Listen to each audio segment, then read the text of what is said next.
Saya cuma ingin tunjukkan bahwa Nabi aja sholat. Masa kita yang bukan Nabi nggak sholat? Ya, dan kadang-kadang anehnya begini, nuntutnya kebanyakan. Pengen sukses, pengen bahagia, pengen segalanya. Tapi punya hubungan yang nggak bagus dengan Allah. Kan jadi nggak sehat kan?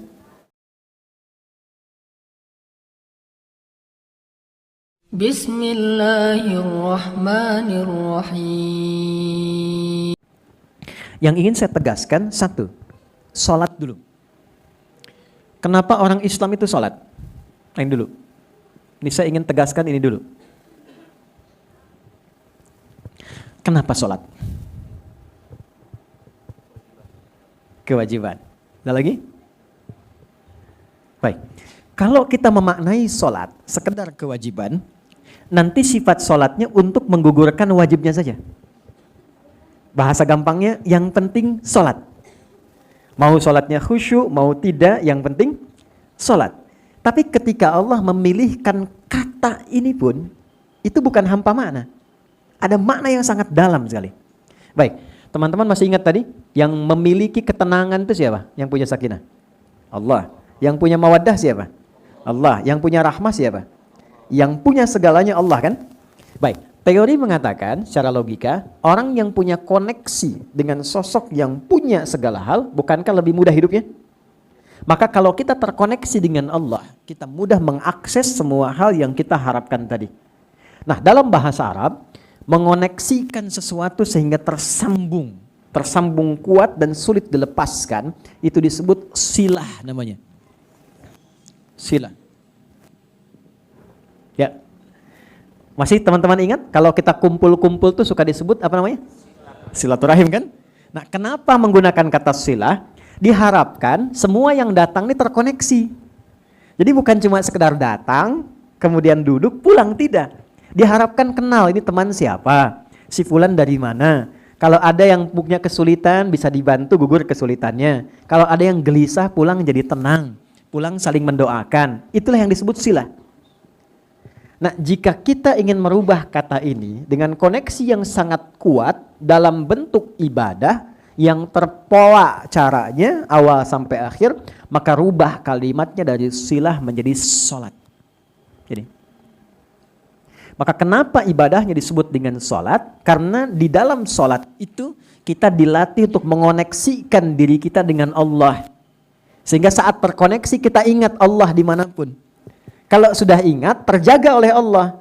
Orang yang kalau minum ingat Allah, tidak mungkin minum minuman yang tidak disukai Allah. Ada orang mabuk baca bismillah? Gak ada. Orang kalau ingat Allah gak akan menipu.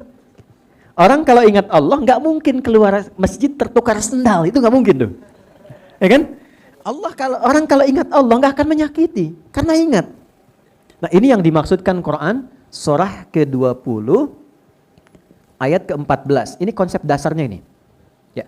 Innani anallahu la ilaha illa ana fa'budni. Akulah Allah yang menguasai segalanya. Satu-satunya Tuhan yang punya semua akses dalam kehidupan. Maka kalau Anda ingin mendapatkan semua kemudahan, fa'budni, terhubunglah denganku. Mendekat kepadaku. Gimana caranya ya Allah? Wa aqimis shalah, tunaikan salat untuk mengoneksikan dirimu li dzikri supaya engkau tersambung denganku. Ini dengan Allah. Jelas? Nah, karena itulah dalam salat ketika kita tersambung, kita mengungkapkan semua harapan-harapan kita, termasuk mencurahkan kesulitan-kesulitan kita sehingga kita meminta solusi. Bukankah dalam salat kita mengatakan iyyaka na'budu wa iyyaka nasta'in? Perhatikan baik-baik. Ini janji yang disampaikan oleh Allah melalui lisan Nabi. Siapapun orang yang sholatnya benar, berniat mengoneksikan dirinya kepada Allah, itu baru baca Al-Fatihah sampai kalimat iyyaka na'budu wa iyyaka nasta'in, dari mulai wudu sampai dengan kalimat itu, perhatikan jawabannya. Hadza baini wa baina 'abdi wa li 'abdi ma sa'al. Ini perjanjian antara aku dengan hambaku. Kalau koneksinya hambaku itu benar kepadaku, tulus dia, maka aku akan kabulkan apapun yang dia minta saat ini. Karena itu, tidak ada satupun, bahkan Nabi dan Rasul yang pernah hidup di bumi, saat punya kesulitan dan meminta sesuatu, mereka umumnya lakukan dalam sholat. Dan selalu cepat dikabulkan. Baik, Kenal Nabi Zakaria? Oke, kenal di mana?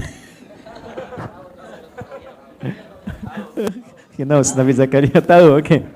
Nabi Zakaria kan viral sekali kan? Ya, sudah sepuh, sudah beruban, ingin punya generasi yang meneruskan risalah beliau. Lalu berdoa kan? Itu berdoanya saat apa? Salat. Ada kisahnya di Quran surah ketiga Ali Imran ayat ke-38 sampai 39.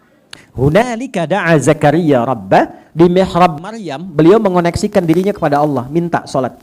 Qala rabbi habli min ladunka dzurriyyatan thayyibah innaka sami'ud du'a. Lalu beliau berkata, ya Allah, mereka menghukumiku tak akan mungkin punya keturunan. Sedangkan engkau yang tidak punya batas dalam pemberian. Jadi ini fikih dasar. Kalau ada orang menghukumi kita dengan apapun, tuh nggak mungkin tuh, nggak mungkin sembuh tuh, nggak mungkin bisa begitu. Itu tanda pertama langsung dari Allah, supaya meninggalkan pendapat makhluk, langsung minta kepada Allah. Karena Allah ingin mengabulkan tanpa campur tangan makhluk sedikit pun. Fanadatul malaikatu wa huwa qa'imun yusalli fil mihrab. Maka dikabulkan doanya saat beliau masih salat, masih berdiri minta. Dalam salatnya langsung dikabulkan. Nabi Musa saat sulit salat. Quran surah 20 ayat 14. Nabi Yahya salat. Ya. Nabi Isa salat. Yesus Mesias itu salat. Ada di Quran surah 19. Ya, Maryam ayat 31 sampai 33. Wa ausani bis shalah. Allah mewasiatkan kepadaku dan bundaku untuk sholat. Kemudian siapa lagi? Nabi Ismail. Nabi Ismail itu bahkan meminta semua keluarganya supaya jangan putus koneksinya dengan Allah, supaya semua dapat berkahnya. Itu di Quran surah ke-19 ayat 55. Wa kana ya'muru ahlahu bis shalah. Jadi Anda bayangkan, Nabi, Rasul, setaat apapun ketika punya persoalan, sholat. Kalau mau diurut dari Nabi Muhammad sampai ke Nabi Adam, ya Muhammad bin Abdullah bin Abdul Muttalib bin Hashim bin Abdul Manaf bin Qusay bin Murrah bin Kilab bin Ka'ab bin Ghalib bin Fihir bin Malik bin Nadar bin Kinana bin Khuzaimah bin Mudrika bin Ilyas bin Nizar bin Mudar bin Ma'ad bin Adnan bin Addi bin Adri bin Muqawwam bin Nahur bin Tarikh bin Ya'rub bin Yasjub bin Nabit bin Ismail alaihissalam bin Ibrahim alaihissalam bin Azar atau bin Nahur bin Abir bin Kinan bin Arfakhshan bin Sam bin Nuh alaihissalam bin Mikhlail Matushala bin Kinan bin Anwas bin Thith bin Adam alaihissalam. Nah, coba ulang. Saya cuma ingin tunjukkan bahwa Nabi aja sholat. Masa kita yang bukan Nabi nggak sholat?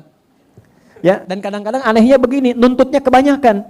Pengen sukses, pengen bahagia, pengen segalanya. Tapi punya hubungan yang nggak bagus dengan Allah. Kan jadi nggak sehat kan?